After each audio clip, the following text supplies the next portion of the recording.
OWS fam, the nation, my dudes and dudettes. Hilow here, bringing you another installment in the OWS Best Ball Plus Industry Expert Series. We've got a very special guest, and it's very special because this is the first guest that was legitimately recommended to me. Go out and get this dude because we want to hear him speak. So that is exciting.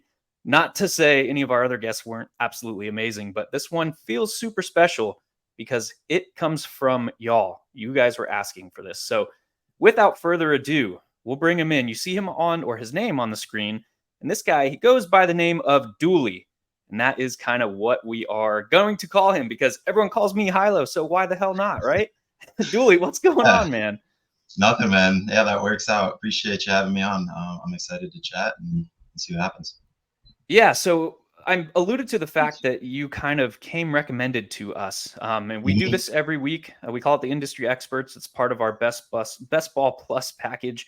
If you're unfamiliar with that, go to oneweekseason.com. Check out the Best Ball Plus package. The rest of off-season low price of $99. So go check that out.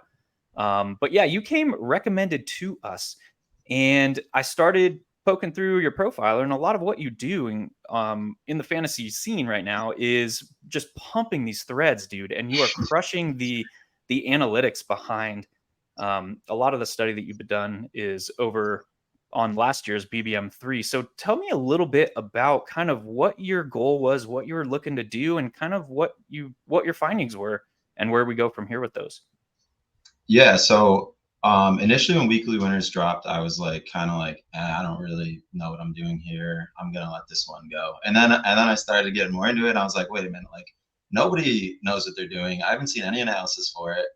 And I waited a little bit, and then nobody really dropped anything. And then I was like, okay, well, this simulating BBM3, which is what I did and where most of my analysis is coming from. I took BBM3, pretended it was weekly winners. Not perfect, but I would say close enough. At least for some base analysis. And I just dove right into it, and I'm just like super intrigued by all the data. So anything cool I find, or like I've had a lot of people reach out to me and be like, "Can you check out this or that?" And so I like doing that too. It's led to some pretty cool stuff, and I've gotten super into the weekly winners, definitely maxing it, and happy to help other people get into it and enjoy it too. Yeah, for sure. And here at 1 Week Season, we are extremely analytical and theoretically based in that like a new contest, a new format is like we are dying over here. Like this is what we live for. So yeah, dude, it's the best, the absolute best from a theorist perspective, from a how do I figure out this new game perspective. Now on your Twitter profiler, your bio is I enjoy sports, math, and thinking. So what's your background? How did you get into numbers and the marriage between numbers and sports? Yeah, I mean, I've been playing fantasy football since I was like, my dad used to bring me to his drafts when he was like in leagues with his buddies, like when I was like literally like 7 or 8 years old. So I've been just into it forever, and I've just been lurking on Twitter, consuming content. And then, when this came about, I just decided to jump in. And yeah, I have a background in industrial engineering and a minor in computer science. So very somewhat relevant, but not like data science or anything. And I don't really like dive into the super data sciencey stuff. Like the best ball data bowl stuff is like kind of over my head. Some of that stuff I like kind of the more simple and like data that other people can understand and easy to digest. So yeah, that's kind of where I'm with all that. Yeah, very, very cool, dude. We're gonna continue to talk a little bit, like probably 5 more minutes about kind of your findings in your study that you did, and then we're gonna rip one. We have not ripped a weekly winners on stream. Yeah. So this is gonna be great. I'm pretty excited to see kind of where this takes us. I like you. I love the new format. I love the new contest. I want to basically, I gave it when it dropped. I gave it like 5 days where I was just dedicating myself to thinking about the game, about the contest, how we can be most profitable, expected value, all those things. And then I started getting in the streets, and it has been the absolute Wild West, and I love it. So tell me a little bit. Yeah, dude, it's great.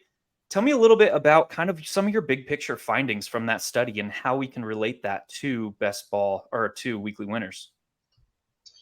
Yeah, I mean, I've kind of tried to look at like each position and then kind of form my strategies for each position. And again, I don't have like binary strategies. I kind of try and draft every draft the best I can. You know, sometimes it doesn't unfold exactly how you want it.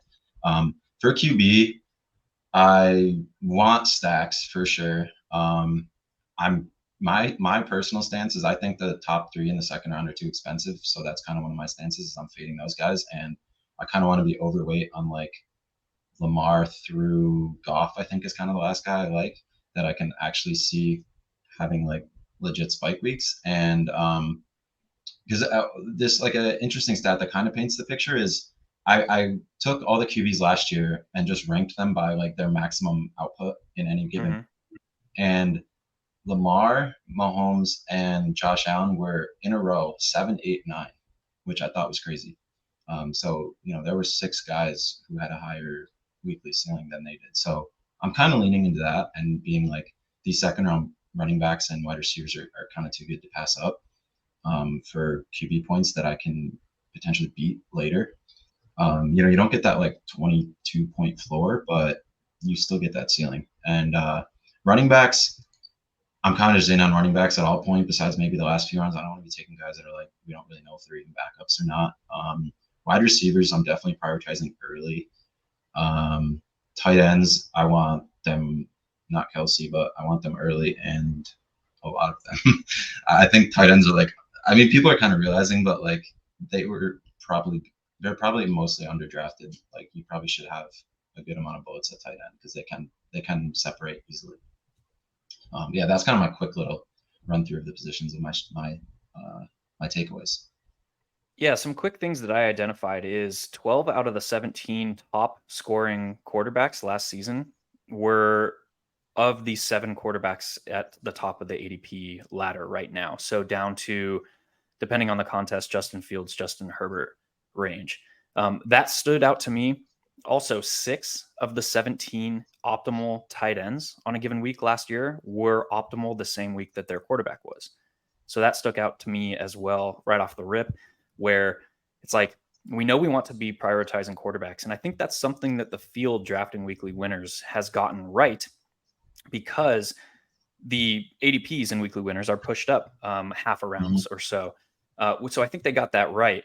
What I see the field is kind of missing is the prioritization of stacking tight ends with their quarterback. And it's very difficult to do because not all of them are you take their quarterback and then you take their tight end. I mean, um, look at Jones in New York. Jones goes off the, or sorry, Darren Waller goes off the board prior to Jones. So you kind of have to be planning for that and looking for that. Interesting nuggets. I agree with you. There are very few wide receivers and running backs, and it's rather flat once you get past like round 5 that have that legitimate like top 3 overall at their respective position on a consistent basis. And you look at like tier 1 players like Justin Jefferson, Jamar Chase, their hit rate, Cooper Kupp, Tyreek Hill, their hit rate of like top 3 at their position is astronomically greater than like Oh yeah. all other players. Do you see any other like statistical nuggets like that prior to us jumping in here? No, I agree with that take. I did. I think I tweeted out like basically showing spike week versus ADP, and then I like color coded the different positions as like the scatter plot. Um, Yeah. and the wide receivers were like very heavily. It was very correlated to ADP. Tight ends Hmm. and QBs were I think was QB was like almost like 0 R squared. Because like you had Trevor Lawrence and like Fields who were going at like 120, 150, like having crazy Yeah. spike weeks. And then yeah, the receivers and running backs were pretty correlated to ADP. So like we're pretty good at guessing the spike weeks there. I don't think you want to be punting wide receiver at all. I mean, you probably could get away with a 0 RB if you probably want like 8 RBs if you're going 0. Yeah. Because you're probably so loaded at the other positions that it's just like diminishing returns to keep adding on. Um, yeah, those are kind of my takeaways. I'm really leaning into draft capital. That's another, just kind of general principle I'm going for is if I take 3 receivers to start, I'm never going more than 6. I've stopped at 5 before. Because I'm just like, those are my guys, and if they don't hit, then that lineup's not hitting anyways. Yeah. Are you prioritizing like running backs and then tight ends kind of in that build because only really diminishing Yeah, returns really heavily at quarterback? yeah, yeah, for sure. I'll definitely be piling on running backs and tight ends, and might be slightly more likely to go two QBs because I really like stacking the QB with your like round one or round two receiver as like a way to kind of hedge on those round two QBs because I'm fading them. So I've been kind of trying to look into ways how I can hedge on that because I just think that they shouldn't be going there, or like they should be going maybe round three. But yeah, so like Yeah. I like getting like Goff with Amon-Ra and like um, Rodgers with Garrett Wilson. So like I'll be more likely to tack on a second QB when I get one of those guys. So like I'm betting so much on them by taking them at the 1-2 turn that you might as well grab their QB. Yeah, 100%. And an interesting way to do that is some of these backfields behind these uber elite quarterbacks are one, filled with uncertainty, and two, their running backs are super, super depressed in price. When you Mm-hmm. look at Philadelphia, it's like Swift is going in the seventh, eighth round. You have Penny going even later.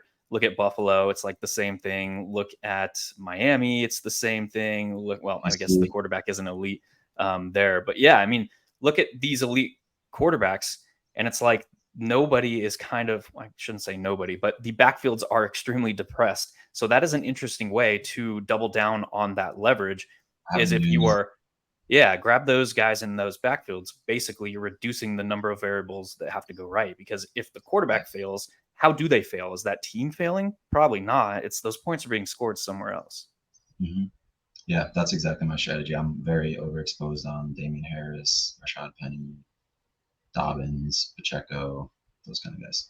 Yeah, because Yeah, yeah. exactly. I mean, I want them to steal TDs from the guys I'm fading. yeah, Essentially. even Chicago, like same thing. Like Fields is going in the top seven quarterbacks. A Mm-hmm. little bit different equation there for the Chargers because Eckler is going so Yeah. early. But yeah, interesting way to think about that. So we are waiting now. We've got 3 to go until we start ripping this weekly winners. And I am going to basically give you the keys to the car. I'm just clicking buttons, dude. All And right. we're going to talk about the thought process, the decision making process, and kind of what you're thinking about when. And I'm sure we're going to uncover some other nice little hidden gems along the Oh way. yeah. I was gonna tweet this out earlier actually. I like actually think I prefer Chase to Jefferson in this, but I don't want to be 0% Jefferson. But Yeah. if my RNG luck doesn't give me enough 102s, I'm gonna be mixing in Chase at the 101. I just think his like crazy ceiling is higher. He's had a higher TD rate his whole career, better QB, better offense. Um, yeah, I've been just taking Jefferson 101, but I probably will start mixing in some Chase 101 because I want to have more Chase. How many drafts are you through in weekly winners right now? Let me see. Got logged out. I 65. Okay. I think I'm through 30. So what I did was I took those 5 days and basically just theorized and created my Mm-hmm. hypotheses, generated my assumptions, and kind of where the game plan development went from there. And then I got in the streets. I rattled off 30 of them real quick, and I basically haven't drafted a weekly winners in I think 2 weeks. Okay. Um, because the new news cycle, which I associate with changes in information, which happened at the opening of preseason camps, which happened about 10 days ago now. Mm-hmm. So I took a break on weekly winners to focus on my second like round of drafting BBMs and all the like basically I divided up my draft cycle into 3 distinct windows and that was this opening of my window 2. So it was time to like get back in those streets. Yeah, I feel that. The weekly winner, I actually did like 30 before I did my analysis and ended up with like my initial reaction was like, I want all the Kelsey. And then I did my analysis and I was like, I don't want any Kelsey. Yeah, So yeah, yeah. I was at like 12% Kelsey through 30. So I was like, shit, I gotta get that lower. So yeah, now I'm kind of doubled. I'm definitely gonna wait. I'm gonna save some for the end because I think it's not. I think it'll end up filling just because there's so many overlay chasers. But Yeah. I want to get a bunch in at the end when like random people are just like, oh, I'll do this because then I think the rooms will be really soft at the end. So I'm Yeah. definitely gonna be saving some, like at least like 30 for hopefully like the last 5 or 6 days. I don't know.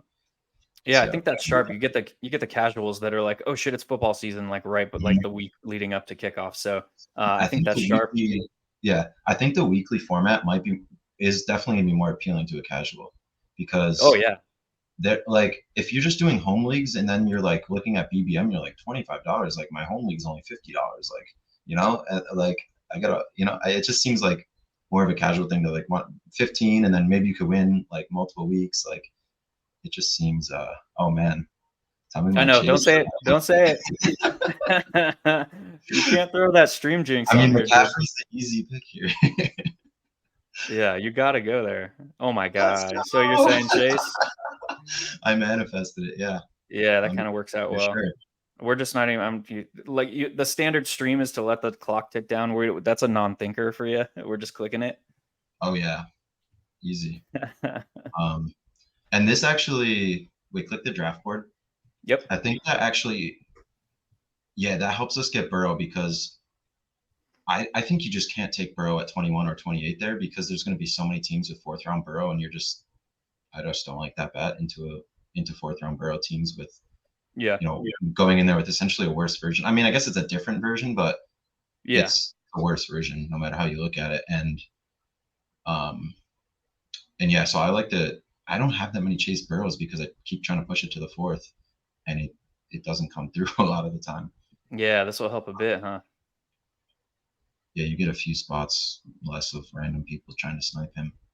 Yeah, no real surprises here. I mean, Chris CMC and Kelsey going where they did is a bit surprising, but after that's Yeah. kind of evened out. What's your stance on Kelsey? I'm curious. Yeah, pretty much the exact same journey that you had, I think. Went into this just overall, like every contest, just best ball in general, kind of was like Kelsey is a cheat code. And then I really broke down the numbers and the analytics and the theoretics, and they both are kind of coming together to say like he's a borderline full fade this season.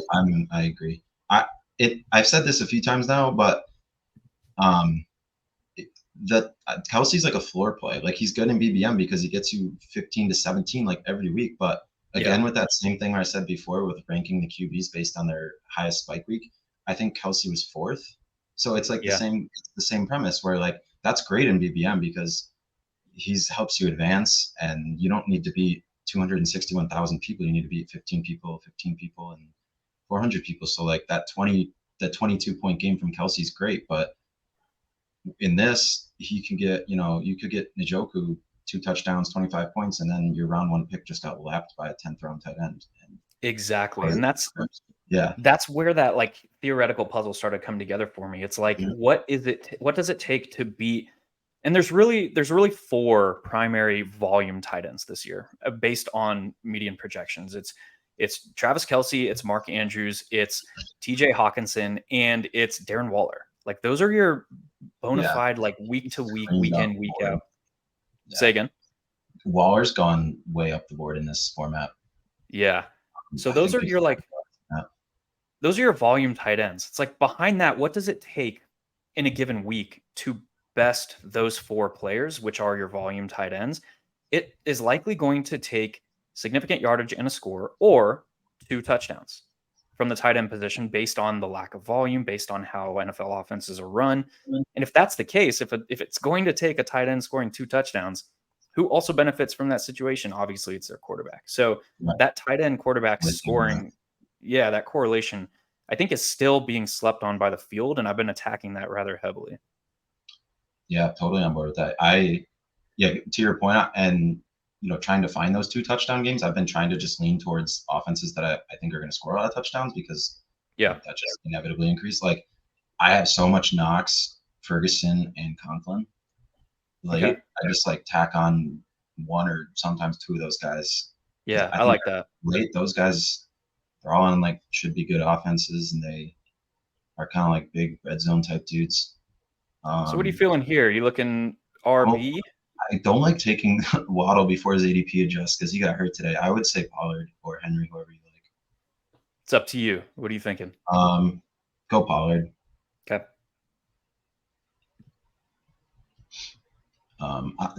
Something I was actually thinking about this earlier for weekly winners is the uniqueness matters way more, right? It's every week the uniqueness matters. In BBM, Yeah. it's like it kind of matters week 15 and 16, but you're only going against a few people anyways. So like it's not, you're not getting that different. And then in week 17, it's still only 400 and whatever people. In this, you're trying to get unique against 260,000 people every single week. So I've been I have like a kind of like, unique sorry, I go have a ahead. unique take on that Yeah. idea. Tell me how you well, I'll wait till our next pick and then we'll talk about that real quick, that aspect. Yeah, it looks like the field is I reacting fairly heavily to Waddle here. I was gonna say I want Lamar here. Yeah, I got Waddle at 30 on DK earlier. I would smash him at 28 here though. Yeah, yeah, yeah. Like just for this little blip of time, like if they just say he's out for 2 weeks, he's going right back to there, and we just got this like time box team of third round Waddle, which is probably never gonna happen. So like I'm Yeah. willing to risk it just because like third round Waddle is gonna be so unique that maybe he does fall into that range, and then whatever we're at the playing field that everybody's gonna be at, but. Let's go. Easy click for me, Waddle here. Cool. Yeah, and if you look at like the daily fill rate of this weekly winners, it's about what 4,800, 5,000 teams are drafted a day right now. Mm-hmm. And that'll take us right up to kind of the start of the NFL season if that sustains. And you look at like the micro news bursts that happen like within a 24-hour window. Like we could get reports tomorrow that Waddle is like, oh, he's expected back for week one, everything's chill. Yeah, And then we only got a 24-hour window to draft a deep press price that's Waddle. exactly what I mean. Is like we could have like one of like a couple dozen third round Waddle teams if the news is like, oh yeah, he's just gonna miss like the next 2 weeks of camp, he's good for week one, which it didn't look like a major injury, but you never know. Yeah. He like walked off. It was like his ribs or something.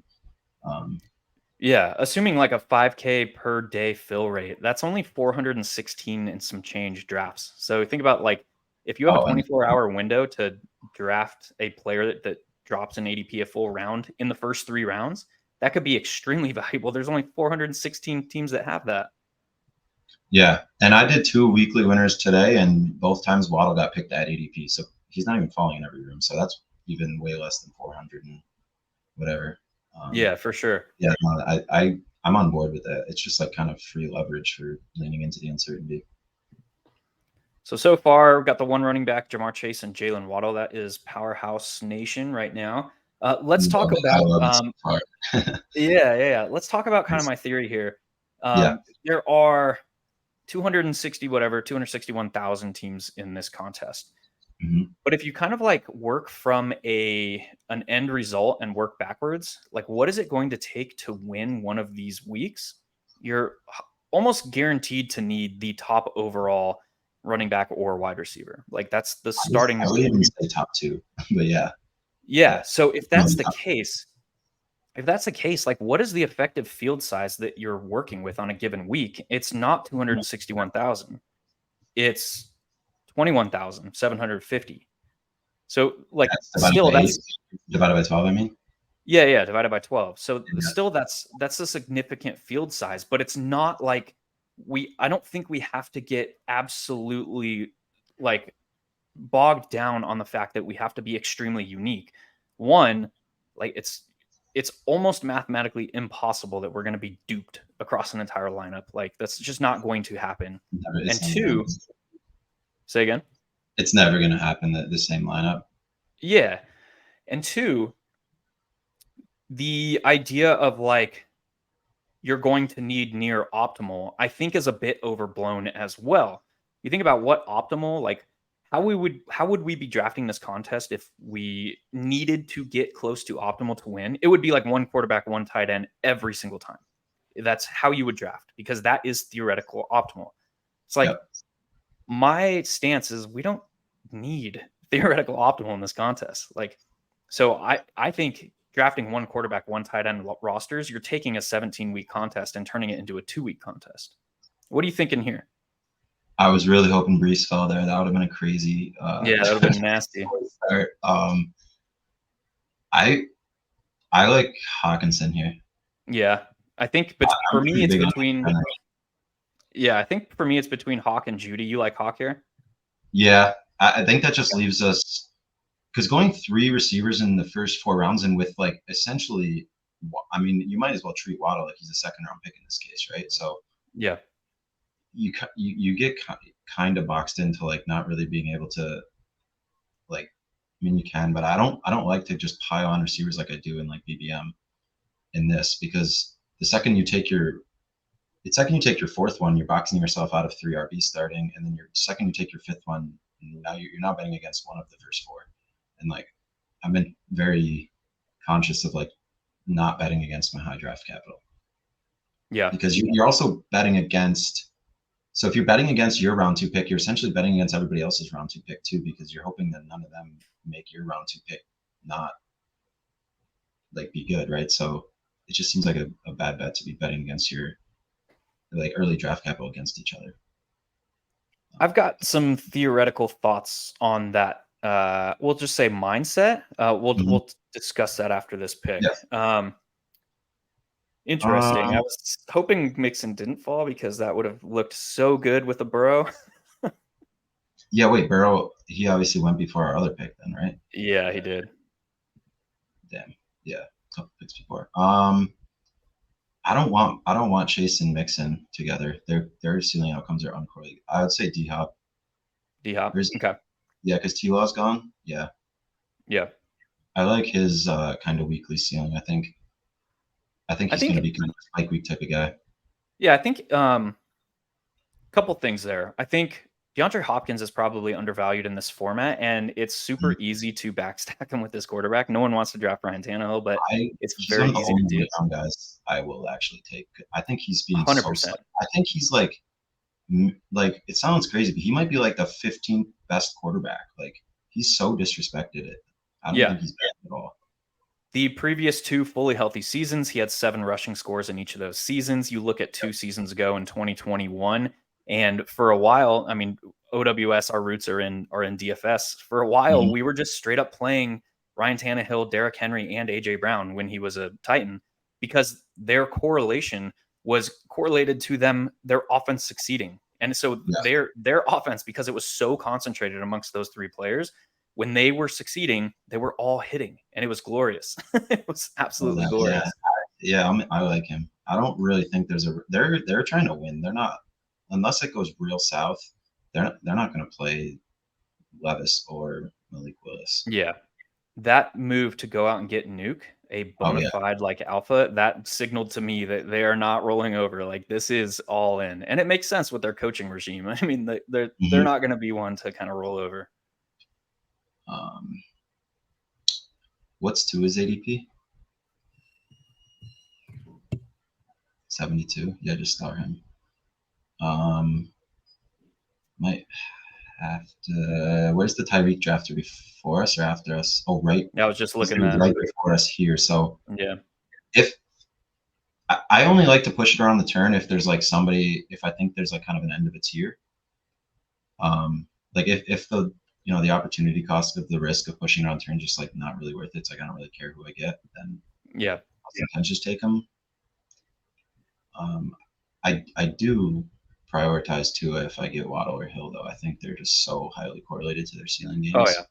yeah, 100%. We were talking about this earlier, and you said that Mixon and Jamar Chase are negatively Yeah. correlated. My thought process there is on elite offenses.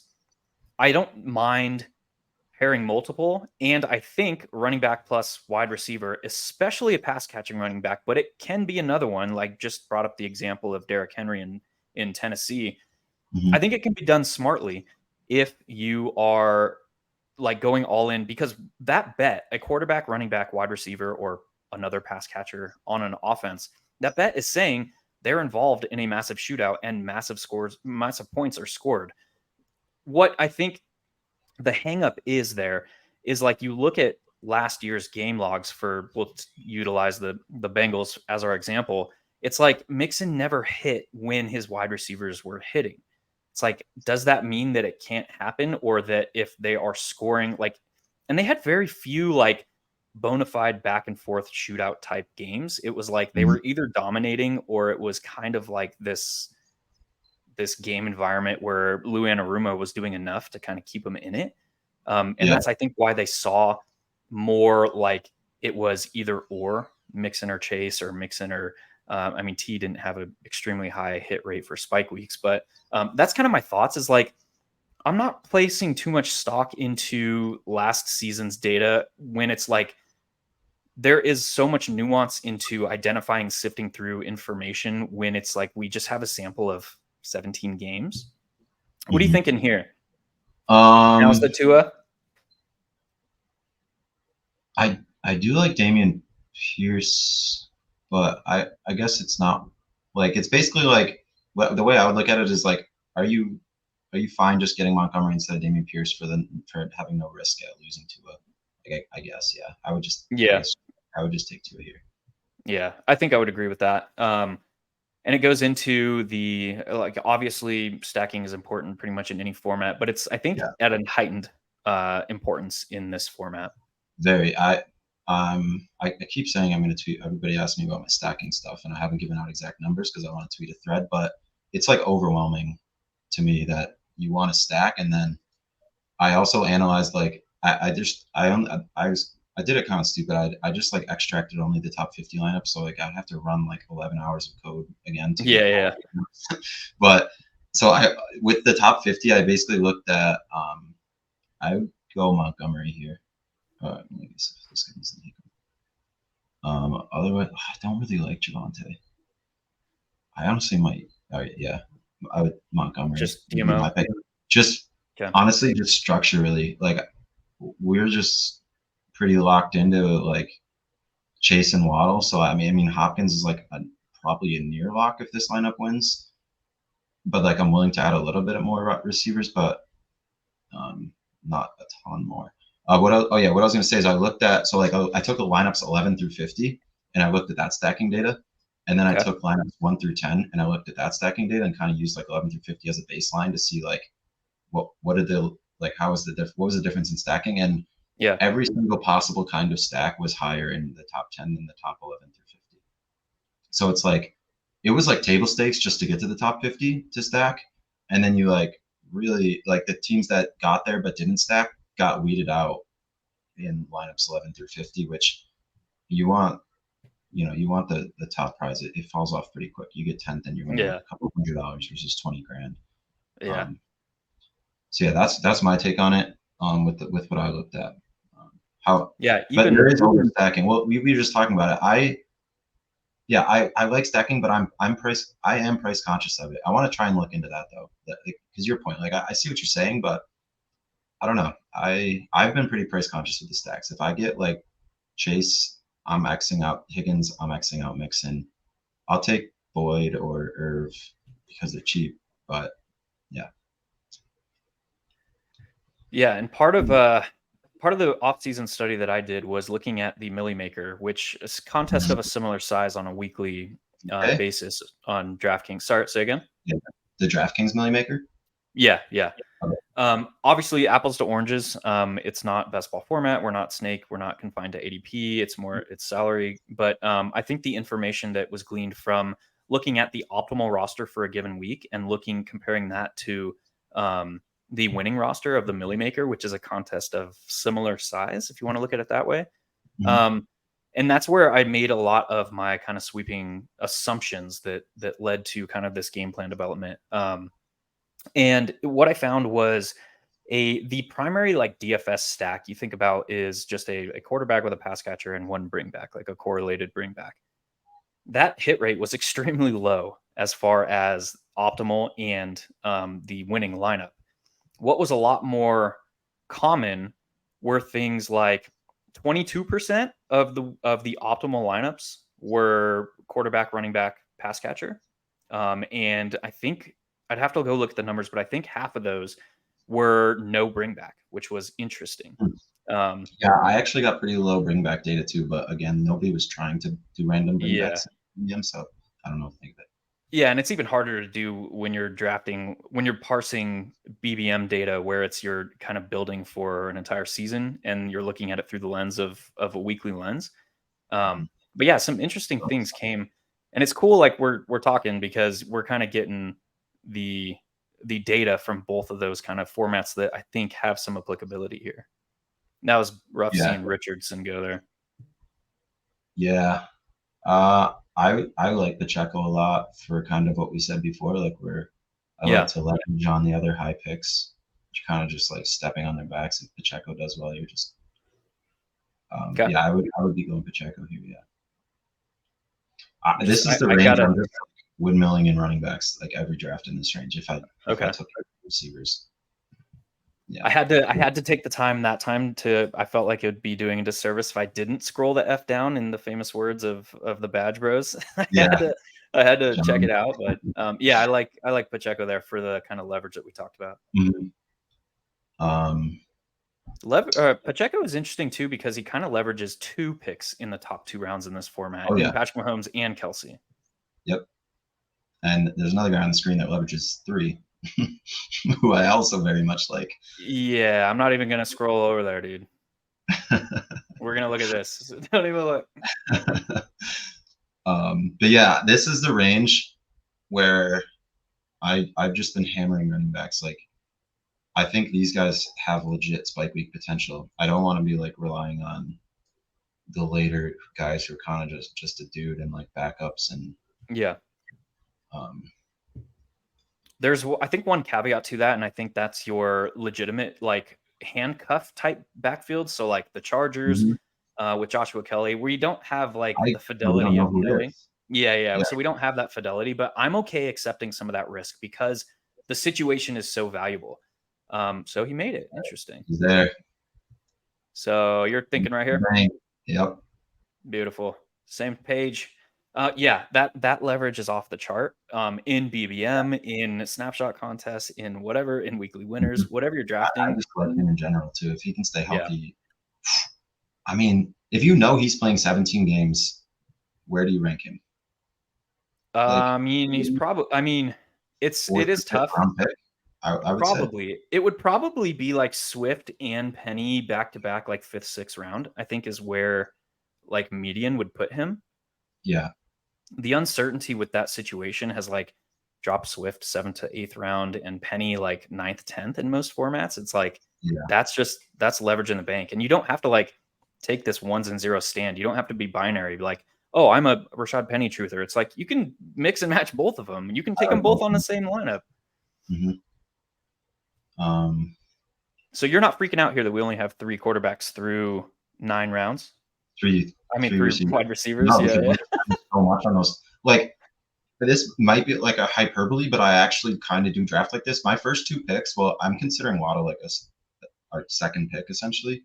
Yeah. I'm just like almost like considering them in my lineup. So like the rest of my 16 rounds just needs to fill like one receiver spot, and my data says Okay. about 30% in flex. So Yeah. 1.3 starting receivers with the next 12 rounds, and I with how much the receivers are pushed up, like where the range where we took all those running backs, like I think those are better spike week bets than the receivers around there, anyways.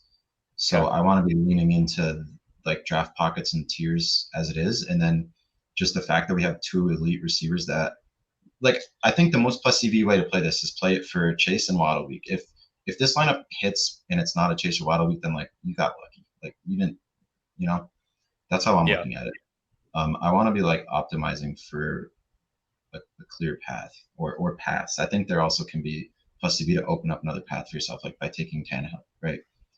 Yeah. Um, Yeah. This is an interesting area of the draft too, as well in weekly winners. I almost don't want to say their names. We'll talk about them for a little bit. They didn't go yet. I mean, Jameson Williams and Rashad Bateman. We've gotten this injury slash suspension discount on both those guys. But if you like look at their profiles and their single game ranges of outcomes, yeah, it's off the charts in this, especially in this format.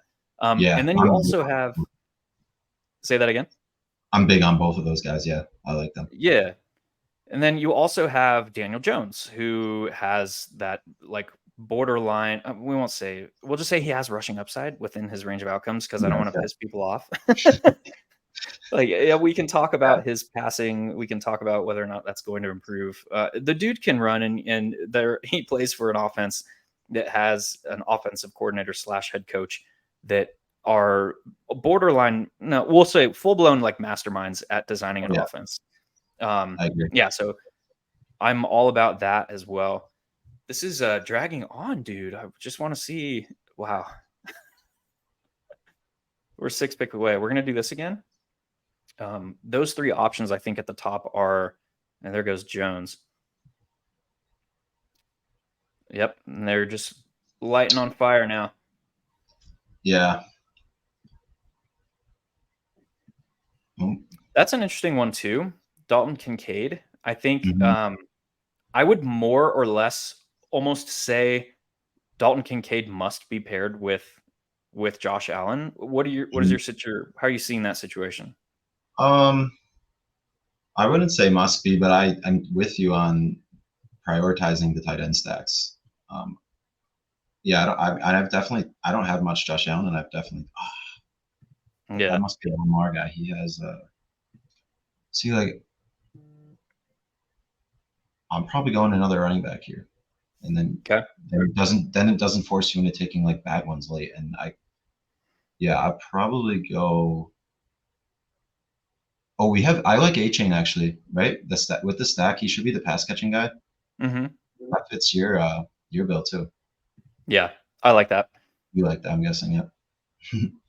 I mean, maybe you don't. Are you not a fan of like piling on the running backs here and kind of just being like Chase and Waddle are our guys? Is that not how you're approaching things?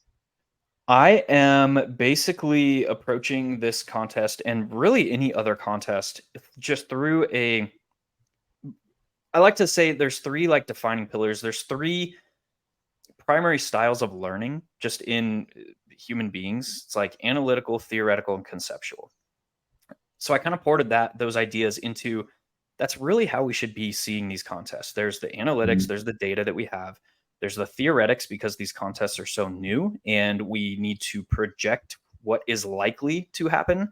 And then there's the conceptual, which kind of comes in through the contest rules. It's like, I know the starting point for everybody in this game. That is my starting point, and I'm working from there to figure out a way to beat this game. Mhm. So I'm not really focusing or approaching it from the sense of like an individual roster constructor or what I want through 9 rounds or through that mindset, even though that makes a lot of sense for kind of the overall landscape of where ADP rests right now. I'm more so just saying, like, from a theoretical, analytical, conceptual lens, how do I maximize my expected value? And it'll change from round 5 to round 9 in an individual draft. It'll definitely change from draft to draft. So I don't know. Mhm. That's kind of my like cop out answer. Yeah. Can you click tight ends? Yes, sir. He's, uh, Start Taysom, and then let me see. Yeah, I and then we'll go shopping. did on 11 picks on P Ryan, kind of like Damian Harris. Uh, what do you think? I don't really know. I don't like this spot. What I would be would go your Taysom. I would go okay? Taysom. Let's go Taysom. I think he's one of in that like discussion of tight ends, with the heavy correlation to when they hit their quarterback is more likely to hit. We're not going to say that it's always going to happen, but like if a He's like tight an end is anomaly. optimal.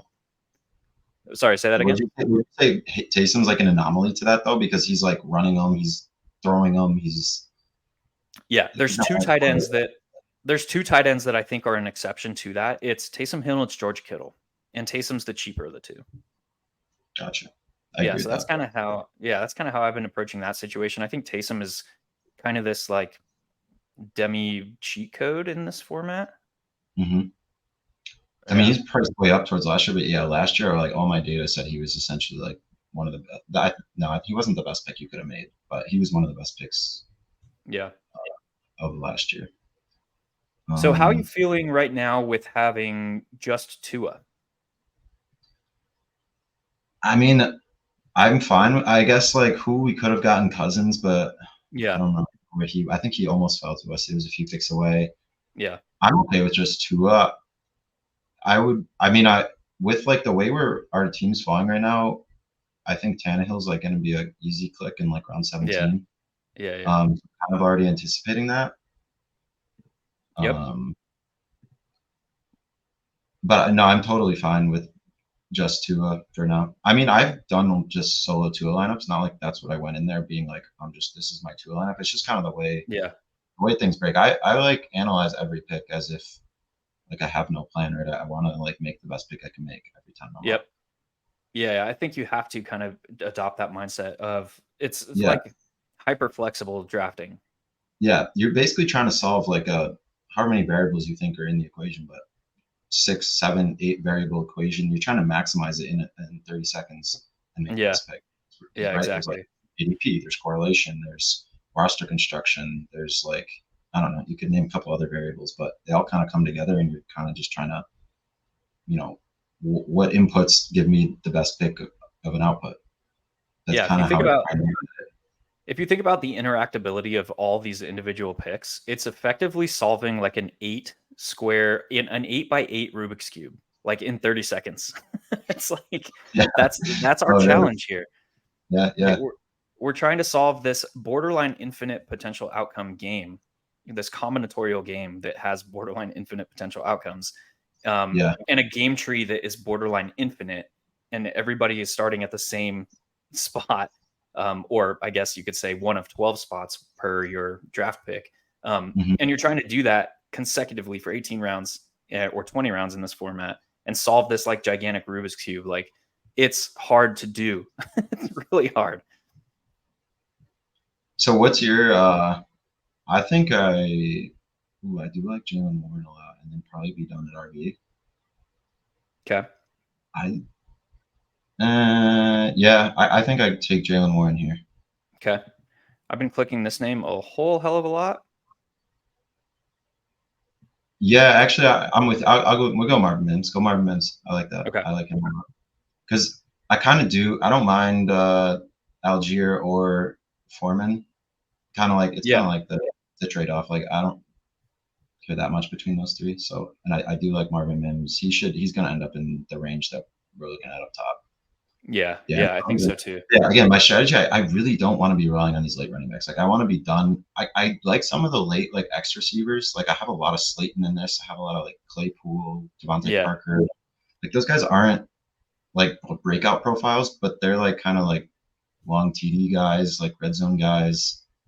So I don't mind tacking on those guys, but I don't want to be I like your point though with the Chargers running backs. It's like if I knew who the RB2 was, I would love to take him, but I'm not. I don't want to take that risk until I have more information because I don't think the ADP is going to change like a ton. Like he maybe goes to the 16th round, and to me, like the 16th and the 18th they're kind of the same thing in terms of like draft capital. Yeah. That's And all.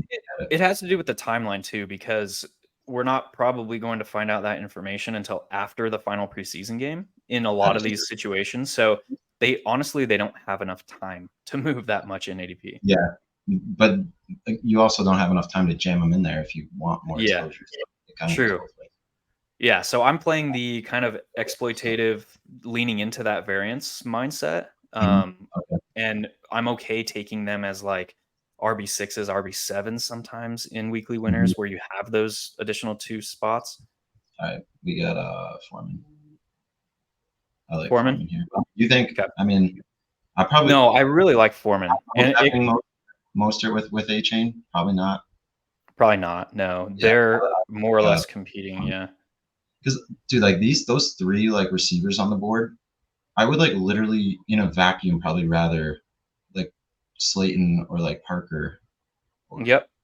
like I This don't is a or good one Peter though. I Pete. think. I like those. I like all four of those guys more than the three guys up top. Rondale Yeah, Moore to me is not the guy you want in this. He might even be like.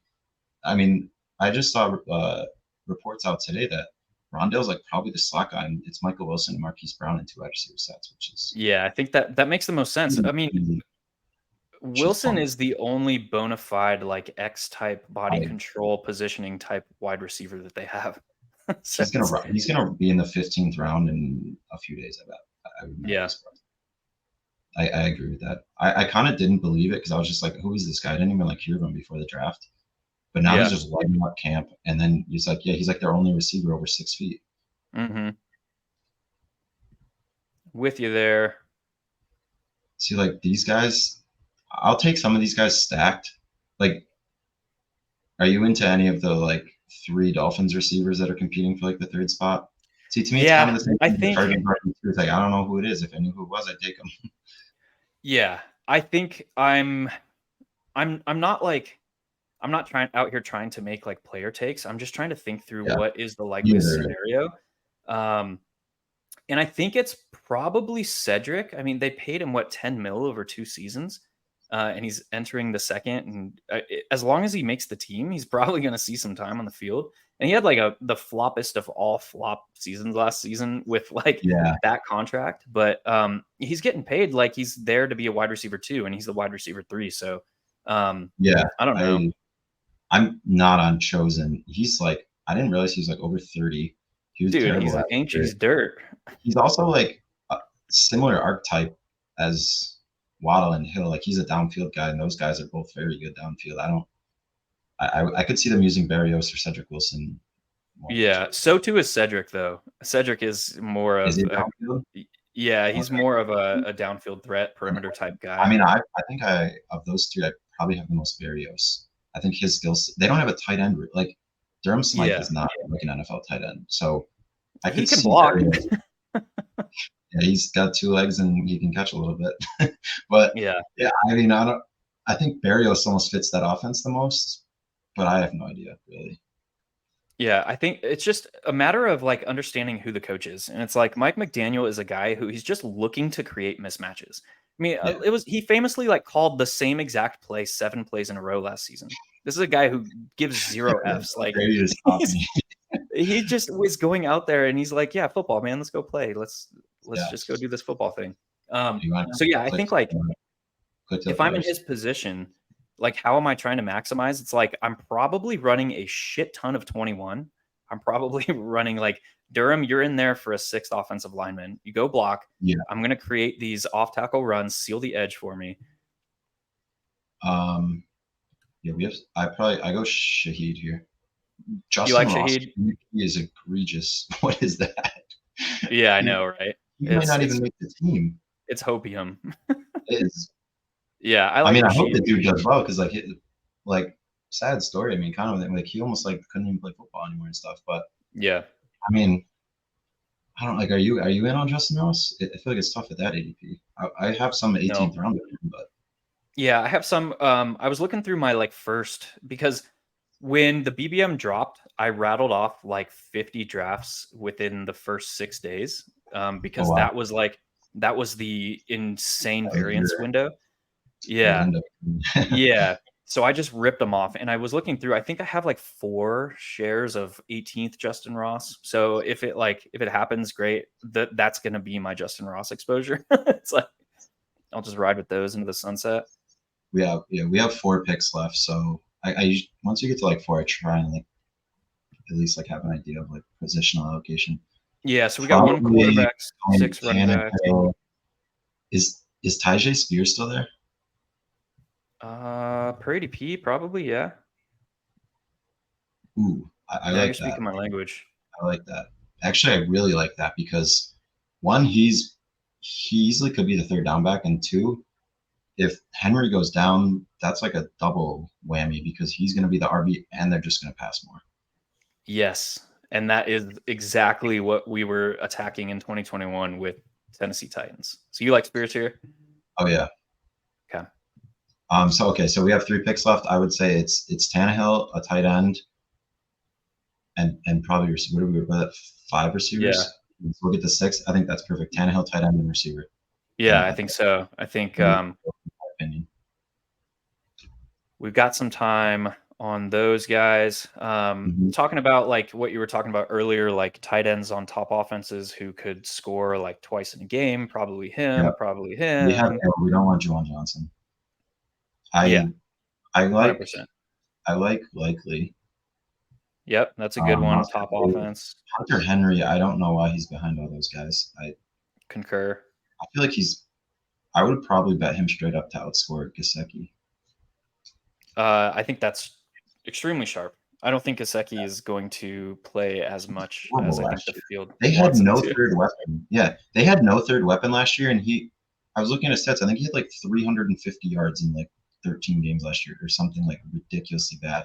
With like, It was to the point where I was hammering pick'ems and receiving lines on his under at 1.5 receptions, and it was just like printing. yeah, they like Juju's in the slot already. They have like a bunch of receivers getting buzz. He's the athletic freak. Like, I'm pretty sure on player profile, he's the second most athletic tight end ever besides Pitts, right? I think he's Yes. number 2 all time on player profile.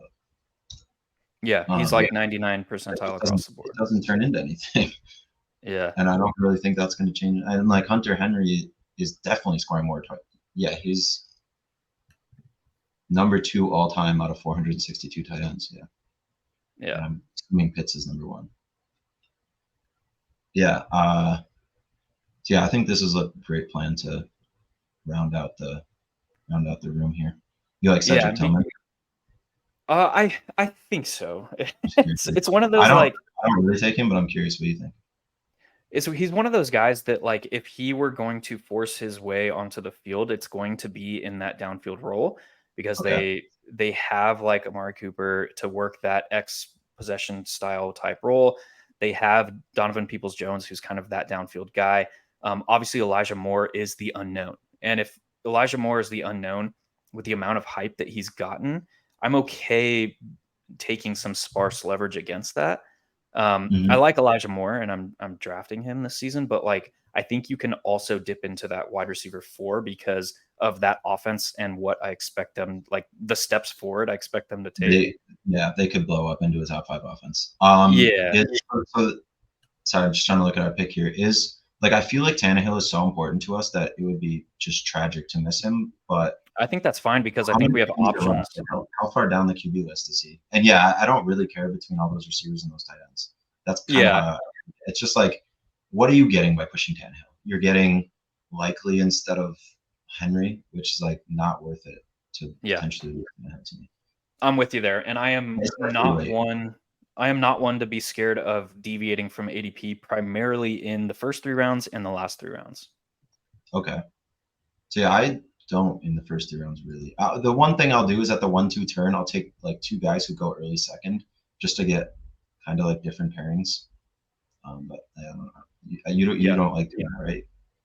I will do anything and everything in the first 3 rounds, and as Okay. long as well, the caveat of that is behind tier 1. I mean, tier 1 Right, is right. like Justin Jefferson, Jamar Chase, Tyreek Hill, Cooper Kupp, maybe CMC, depending on your feelings there. We'll Yeah, let you I'll put massage him. that. Yeah, Austin Eckler and then Travis Kelce, but it's like Travis Kelce is my final tier 1 player. Okay. Beyond that, like I am, and I have very little Kelce just because I I started taking like Amon Ra over Kelce as well, so that's over to interpretation. Hmm. But yeah, behind the tier 1 athletes, I'll mix up anything and everything. Yeah, like just like a random example would be like if you just grab like Amon-Ra and Waddle at the turn, like those two are very rarely being taken together. And I think in a contest like this, like I know where you're saying how it does dwindle quick when you start like figuring out like how many people can possibly even have like the optimal. But Yeah. if uniqueness is going to matter, it's in this. It's not in BBM. So Yes. uh, With you. I and I was like kind of considering doing that stuff in BBM, but now I'm like, okay, now that's like Just do way it more here. viable. Yeah, yeah. Yeah. I don't. What are your thoughts here? I like Slayton a lot. I think he is the kind of I've played him. downfield operator. Yeah, I Um, have a ton of him in this format. yeah. I have major stands on players in this. I have like I'm over 20%. I'm over 17% on like 12 guys probably through 60 drafts, which to I'm like I don't know if I have anyone over 17% on in normal drafts. But Yeah. yeah, I've been yeah I have Slayton's my I have 6 guys tied for my highest owned, and Slayton's one of them. Slayton's one of them. Yeah. I think 27%, I think Oh in wow, my 700 drafts so far, hell and yeah, that's all formats. yeah. Yeah, he's just a guy that I'm just clicking late, man. It's I, like I don't. I think he's actually like a decent receiver, and I think he's probably the only receiver on that team just locked into playing 90% of routes when he's healthy. Every other receiver on that team, you could argue, doesn't play 75% or more. Like there's a possibility where they don't. I think Hodgins probably does too, but Slayton just seems locked into his role. Yeah, the biggest unknown with that situation in New York is Jalen Hyatt, and it's difficult because he's shown such promise. Like obviously Blitnikoff, he's he Mhm. was the top overall wide receiver. And then the other side of that is like when he got to camp, he was getting like singled out by the coaching staff. Like, hey, we need you to cut the shit. And his mentality was coming to question. So like we've seen kind of a very like the goods and the bads all in his profile. So like there's such a wide range of outcomes with that. But at the same time, like he is a wide receiver, I think that can be utilized in multiple positions on the field. Mhm. So that is very interesting. But when you look at the rest of like disregarding Jalen Hyatt, it's like Hodgins is the X, Slayton is the Z, and they have 7 guys right now that could operate from the Y. It's like outside of that, like there aren't any other profile of athletes, speaking wide receivers, that can play Z, that can play X. It's Jalen Hyatt is the unknown. So like, and even what's interesting too about that is like I could see Jalen Hyatt playing some slot. Like he has a Yeah. profile where he can win in multiple areas. So the fact that Slayton has run the most routes on the team last year, was the most efficient, had like top 10 marks in fantasy points per route in a lot of these crazy metrics. I'll pull up his player profiler when we're done here. But Well, yeah, his you make me feel good about my exposure then. Let's yeah. go. So we will check that out to take us into the sunset here. Yeah. No, yeah, I'm in on him for sure. And that offense could just be good too. And that Yeah. stable team anymore. Yeah. Like they were pretty average last year, but they could, I don't know. Daniel Jones could take another step. Yeah, we talked Second, about kind of the idea of like data is important, but it's only one of the 3 things that are really important to a contest like this, where it's like you need data analytics, you need conceptual knowledge of the contest itself, and you need like the theoretical of like this is what we know and where we're going. The fact that people get so bogged down in simply the analytics is where I kind of have the most issue. Now we're on the clock. Hold up. Hold up. Oh, it's staring us right in the face. All right. Take that Yeah, guy. that's easy to me. Cool. Yeah, That'll so round us out, dude. yeah, this is like a typical draft that I do for weekly winner. So this worked out well. I think this came out very well, in my opinion. Yeah, I do too. So we have the Tua at quarterback with the double stack with A-Chain and Waddle. That's Mm-hmm. elite. We have Ryan Tannehill with the very non-standard Tajay Spears and scrolling by him here, DeAndre Hopkins. Yeah. And then, yeah, we have this kind of set of this, we'll call it the stable of running backs who are all like have that spike week potential within their range of outcomes. Like, what will Yep. it take for Dante Foreman to be a top 3 running back in a given week? It's like he is He was operating last in year. the he is operating Yeah, in the yeah. primary early down role. That's it. Like he could pop off 100 yards and 2 scores, and now he's in the top 3 in the given week. And I love players like that are simply priced down due to ambiguity. I agree. Yeah, and yeah, I just like the running backs in that range. Like when we were like clicking like Mims and Shaheed and Slayton, like the running backs there just feel so thin to be crushing a week. Whereas, yeah, a Foreman. I mean, he did last year. I'm looking at it right now. I think he had a 31.8 point game. He had like the 10th highest. No, he had the ninth highest running back score of the year last year. So like he can do it. So this is what's important for me for Darius Slayton. Let me double check it's up on the screen. Okay, it is. Yeah, I think so. Yeah. So this is a non-elite but non-terrible targets per route run rate. But Mhm. the fact that he was basically he led the team in snaps from the wide receiver position, that was almost out of necessity. But he is I could talk for 15 minutes about this guy. We're already past an hour, so I'm going to take some time and we're going to explore this a Yeah. minute. Darius Slayton is the Z-type wide receiver for the Giants. The reason why that is important in today's NFL is because the standard defensive look is too high. Two safeties on the field. Teams' defensive coordinators can play quarters from that. They can play quarters press. They can play just simple too high base. They can do all kinds of things. They can drop the weak side safety down into the box against, situational against the run. You can do a lot from too high pre-snap. And so the fact, and like Patrick Mahomes has been talking about this for the previous 2 years. We saw Joe Burrow talk about it last year. It's like, I need to adjust on how to play against too high. And it's like, that is where the defenses are going in today's NFL. And if you look at what is important to an offensive coordinator to combat too high, it's all about manipulating safeties and making them do what you need to open up space on the field. If that's the case, we have to look at how they're doing that. They're doing that with pre-snap motions because they want to get a picture of what the safeties are going to do and react to that. It's less about what the linebackers are doing, believe it or not. It's more about what the safeties are doing. How are they manipulating those safeties? It's pre-snap motion. It's with Z-type wide receivers who have speed, who can get downfield and can influence a safety to one side of the field. And then the rest is over to the quarterback. It's the quarterback's hips, the quarterback's foot placement, and the quarterback's eyes, the quarterback's head. So if that's what is important to an offensive coordinator in today's NFL game, because defenses are running more too high base, the Z-type wide receiver is extremely important to an offense. They're going to be out on the field. They're going to be running routes because they need somebody to manipulate a safety. And the fact, I guess, for the Giants, that Slayton is the only bona fide Z-type downfield worker running the 7 to 9 routes. He's running the corners. He's running the posts. He's running the goes, like these vertical routes. That is extremely important. So I would guess that Darius Slayton is going to play the most snaps again at the wide receiver position for this offense.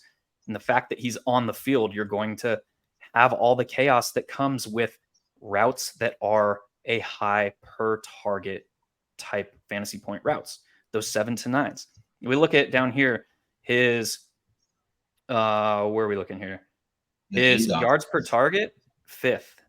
His yards per reception, 10th last year. Oh, I didn't realize he was that efficient.